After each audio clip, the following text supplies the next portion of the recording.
There is something about walking into an American grocery store in the 1970s that people who experienced it cannot forget. The fluorescent lights humming overhead, the squeak of metal shopping cart wheels on linoleum floors, the familiar faces of clerks who knew your name. If someone shopped for groceries then, they know exactly what made that experience so different from today. This was a time when grocery shopping was still a weekly ritual, not a quick errand. Supermarkets were growing larger, but they had not yet become the warehouse-sized mega stores of later decades. Checkout clerks manually punched prices into cash registers. Barcodes did not exist until the mid-1970s, and even then, most stores did not have them. S&H green stamps turned every shopping trip into a small treasure hunt, and the items on the shelves would seem impossibly limited to modern eyes. This was the decade of inflation and recession, of price freezes and meat boycotts. The cost of feeding a family was rising faster than wages, and grocery shopping became an exercise in careful budgeting. Coupons were clipped religiously. Store brands began competing with national names, and the American supermarket was quietly transforming into the institution it would become. Let's walk through what grocery shopping actually felt like during that distinctive decade. Some of this might bring back memories. Some of it reveals how dramatically the simple act of buying food has changed. Let's step into that world. Walking into a supermarket in the 1970s meant entering a store that would seem almost quaint by today's standards. The average supermarket was around 20,000 square feet, roughly half the size of modern stores. There might be 10,000 different products on the shelves. Today, a typical supermarket carries over 40,000 items. The selection was limited, but nobody knew any different. The produce section was smaller and more seasonal. Strawberries appeared in summer, and oranges came in winter. The idea of buying fresh raspberries in January would have seemed absurd. Most produce was domestic. Exotic fruits were genuinely exotic. A kiwi was something most Americans had never seen. Avocados were regional, primarily available in California and the Southwest. Vegetables came in fewer varieties.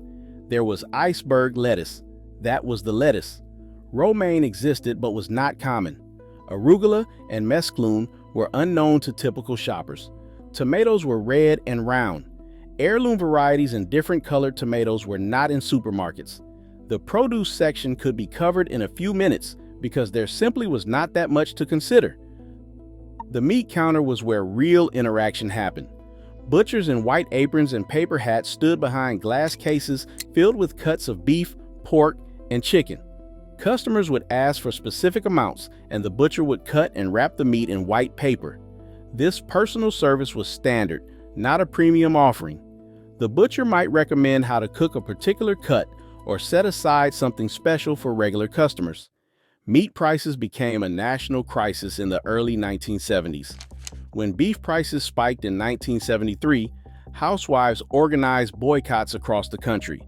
The meat boycott of April 1973 saw millions of Americans refusing to buy beef for a week. Grocery stores reported meat sales dropping by half. The protest made national news and reflected how central grocery prices had become to American anxiety about inflation. The cereal aisle had perhaps 40 or 50 options, a far more limited selection than the overwhelming walls of boxes that exist today. Sugary cereals marketed to children were everywhere. Count Chocula, Frankenberry, and Boo Berry launched in the early 1970s. Captain Crunch and Lucky Charms dominated Saturday morning cartoon commercials. Parents put these cereals in shopping carts because children demanded them, and the concept of limiting sugar in children's diets was not yet mainstream. Before we continue with the checkout experience and shopping rituals that defined the decade, if you are enjoying this look back at how Americans really lived and want to explore more decades and everyday moments from the past, consider subscribing. There are so many more stories about how the country we know today took shape. The checkout experience in the 1970s required patience. There were no scanners at the beginning of the decade. Every single item had a price sticker, and the cashier had to find that sticker and manually key the price into the cash register. A full cart of groceries could take 15 or 20 minutes to ring up. The mechanical sound of the register, the rhythmic punching of keys, and the satisfying ding when the drawer opened were the soundtrack of grocery shopping. The first barcode scanner was used in a grocery store in 1974 in Troy, Ohio. A pack of Wrigley's chewing gum was the first item ever scanned, but barcode adoption was slow. Most stores did not have scanners until the 1980s. Throughout the 1970s, price stickers and manual entry remained the norm. Cashiers developed remarkable speed and accuracy, their fingers flying across the register keys from muscle memory. Baggers were standard at every checkout lane. They were often teenage boys earning spending money, carefully placing items in brown paper bags. Plastic grocery bags did not become widespread until the late 1970s and the early 1980s. Paper was the default.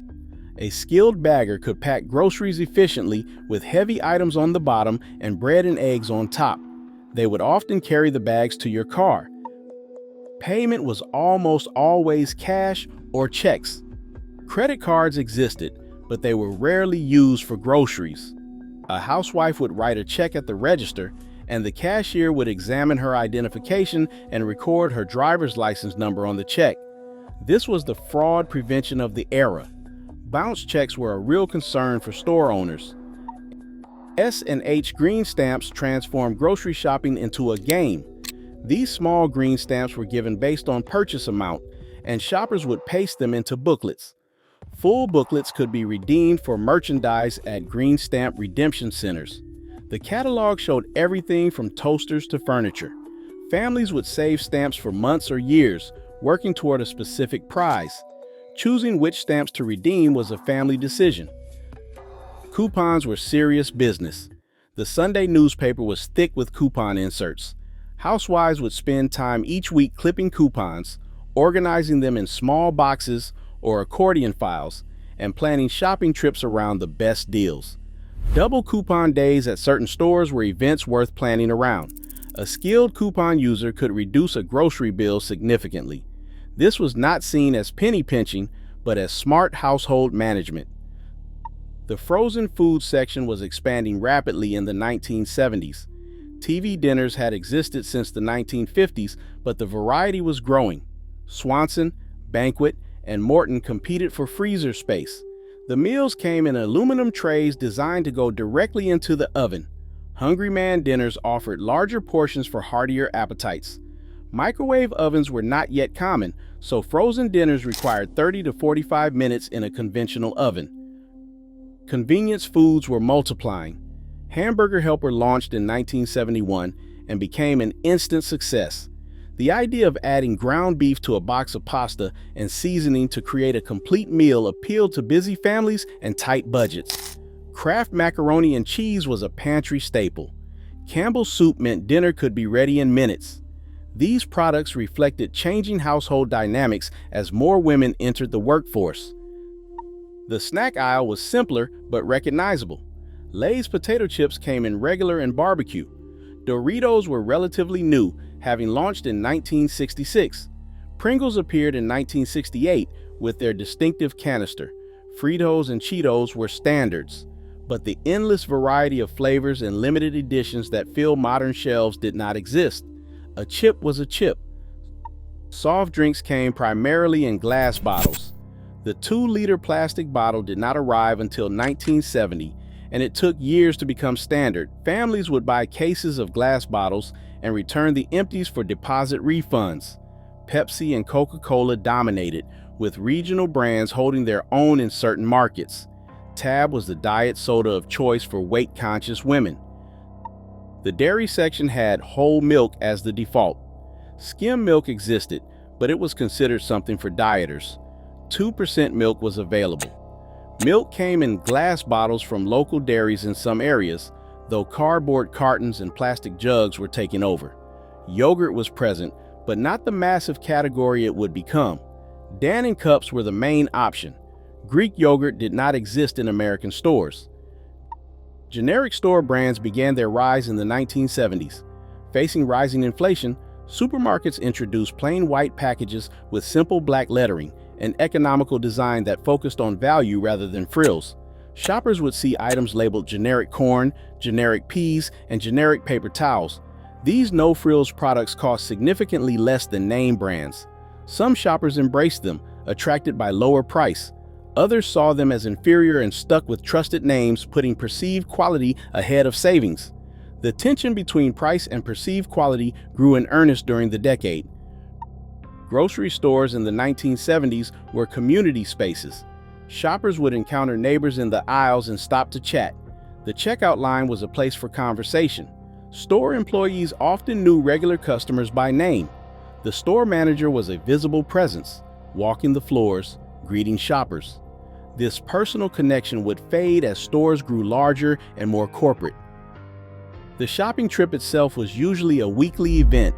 The job of grocery shopping was primarily done by women, often housewives, who would make a list throughout the week, plan meals, check the newspaper ads for sales, organize coupons, and dedicate a morning or an afternoon to the task.